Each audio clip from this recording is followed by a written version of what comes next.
বলেছেন এবং আপনার সূচনা বক্তব্যে অনেক বিষয় উপস্থাপিত হয়েছে। আমি বক্তব্যের সাথে একমত পোষণ করে পাশাপাশি সম্পূরক আমি কিছু কথা উত্থাপন করতে চাই। কারণ এই পাথর কুয়ারি আমাদের আজকালকের কুয়ারি নয়, এটা যুগ যুগান্তর থেকে এটা আছে, এটা প্রাকৃতিক সম্পদ। তো যে যাই বলি না কেন, সনাতন পদ্ধতি বা ম্যানুয়াল পদ্ধতিতে এই কুয়ারি অব্যাহত রাখতেই হবে, কারণ এখানে হাজার হাজার মানুষের জীবন এবং জীবিকা নির্ভরশীল। এটা একটা শিল্প ইন্ডাস্ট্রি পরিণত হয়েছে। অতএব যে যেভাবে কথা বলছেন এটা মন গড়া কিছু বললে হয় না। মানুষের প্রয়োজন বা তার জীবিকার কোনো বিকল্প ব্যবস্থা না করে এইভাবে কথাবার্তা বলে আমাদের সমাজে বিভ্রান্তি সৃষ্টি করা এবং মানুষের মরার উপর কলার গা চাপিয়ে দেওয়া কোনোভাবে যুক্তিসঙ্গত নয় বলে আমরা মনে করি। এই জন্য আমরা চাই অচিরেই সরকার ভেবেচিন্তে আমাদের যে সনাতন বা ম্যানুয়াল পদ্ধতিতে আমাদের কোয়ারিগুলো খুলে দেওয়ার জন্য আমরা জোর দাবি জানাচ্ছি। পাশাপাশি আমার যে বিষয়টা বলতে চাই, দেখেন, যে গাইয়ে দুধ দেয় তাকে খাবার দিতে হয়, ঘাস দিতে হয়। এই আমাদের নদীগুলো যুগ যুগ থেকে মনে করেন আমাদের অনেক নুড়ি পাথর এবং বালুকারসি বা পাথর ইয়ার কারণে, যে স্তূপীকৃত পাথরের বালুর কারণে আমাদের নদীগুলো ভরাট হয়ে গেছে। আমাদের এম তৈবুর রহমান সাহেব উনি মৃত্যুবরণ করেছেন, আমরা রুহের মাগফিরাত কামনা করি।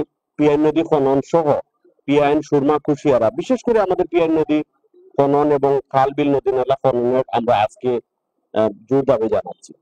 অন্যদিকে দেখেন, ওই যে আমাদের একজন উপদেষ্টা, যে যে পরিবেশ উপদেষ্টা বা ওই যে পানি সম্পদ উপদেষ্টা, তিনি বারবার বিষয়টা উত্থাপন করেছেন যে ইকো ট্যুরিজম। ইকো ট্যুরিজম তো আল্লাহর পক্ষ থেকে তো ইকো সিস্টেম এখানে অলরেডি হয়েছে, কিন্তু এখানে ইনফ্রাস্ট্রাকচার ডেভেলপমেন্ট প্রয়োজন ছিল। কিন্তু কথায় বলা হচ্ছে আমরা করব করব, মানুষ তো আমরা কেউ কিছু দেখতেছি না। যা কিছু হোটেল মোটেল হয়েছে এটা প্রাইভেট সেক্টরে হয়েছে। আজকে দেখেন বাংলাদেশের পর্যটন উন্নয়ন কর্পোরেশন বাংলাদেশের অখ্যাত জায়গাতেও তাদের অনেক হোটেল রয়েছে, মোটেল রয়েছে।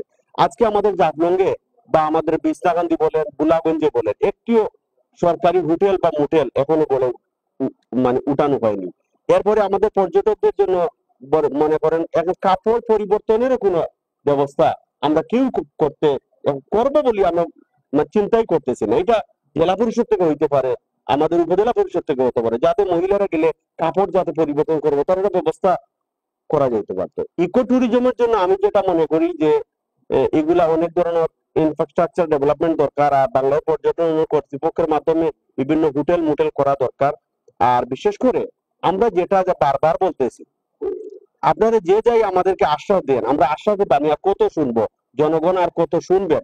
আমরা চাই আমাদের রাস্তাঘাট গুলা করে দেন, আমাদের যাতায়াত গুলা নির্বিঘ্ন করে দেন। যেমন বিশেষ করে যেগুলা বিদ্যমান রাস্তাঘাট আছে, যেমন ধরে সিলেট তামাবিল জাফলং রোড আজকে ফোর লাইনের কার্যক্রম পরিচালিত হচ্ছে, আমরা আশা করি এটা সমাধানের দিকে যাবে। আর অন্যদিকে দেখেন আমাদের সারুটিগুর গোয়েন্দার রাস্তা, বঙ্গবীর হাদারপাড় রাস্তা, গোয়েঙ্গা টু রাধানগর রাস্তা, এরপরে আমাদের যে এই যে উনার বাঙ্গা মানে অর্থাৎ তিরিপুর সোনারহাট রাস্তা সহ সবগুলা রাস্তা খুব জরাজীর্ণ অবস্থার মধ্যে আছে। আমরা সরকারকে অনুরোধ জানাবো আমাদের রাস্তাগুলো আপনারা মানে নির্বিঘ্ন করে দেন, যাতায়াত যাতে সহজে করা যায়, এটার জন্য আমরা জোর দাবি জানাচ্ছি। অন্যদিকে আমার গুলজার ভাই যেটা বলেছেন যে গ্যাস সংযোগ, গ্যাস সংযোগ আমাদের গ্যাস আমরা অধিকার হিসাবে চাচ্ছি। এটা আমাদের সভাপতি আছেন, আমাদের সাংবাদিক এম এ হান্নান ভাই আছেন, আপনারা বিস্তারিত বলবেন, আমি এই বিষয়ে গোড়াপত্তন করতে চাই না। আপনারা নিশ্চয়ই জানেন আমাদের যে বিশেষ করে যে লাল শাপলা বিলের একটা জিনিস বের হয়েছিল, জৈন্তাপুরে লাল শাপলা বিল আছে, ওই রাস্তাটা ইদানিং সম্ভবত কিছু কার্যক্রম হচ্ছে। তো আমাদের গোয়াইনঘাটের বহড়া ছোট হলেও একটা লাল শাপলা বিল আবিষ্কার হয়েছে। আমরা আগের ইউএনও সাহেব বলেছিলেন কিছু কার্যক্রম হবে। আমি অনুরোধ জানাচ্ছি যদি বাংলাদেশ ট্যুরিজম উন্নয়ন বোর্ড যেটা, বাংলাদেশ ট্যুরিজম বোর্ড যেটা, বোর্ডে কিছু কার্যক্রম নেওয়ার জন্য অনুরোধ জানাচ্ছি। আরেকটা বিষয় দেখেন, আমরা একটা করতে পারি, এই জয়ন্তা গোয়েনঘাট কোম্পানিগঞ্জের বিভিন্ন পয়েন্ট বা বিভিন্ন কাজগুলাকে এটা নান্দনিক রূপ দেওয়া যায়। একটা বিল্ডিং করলে, একটা কিছু করলে নান্দনিক রূপ দেওয়া যায়, একটা পয়েন্টের নান্দনিক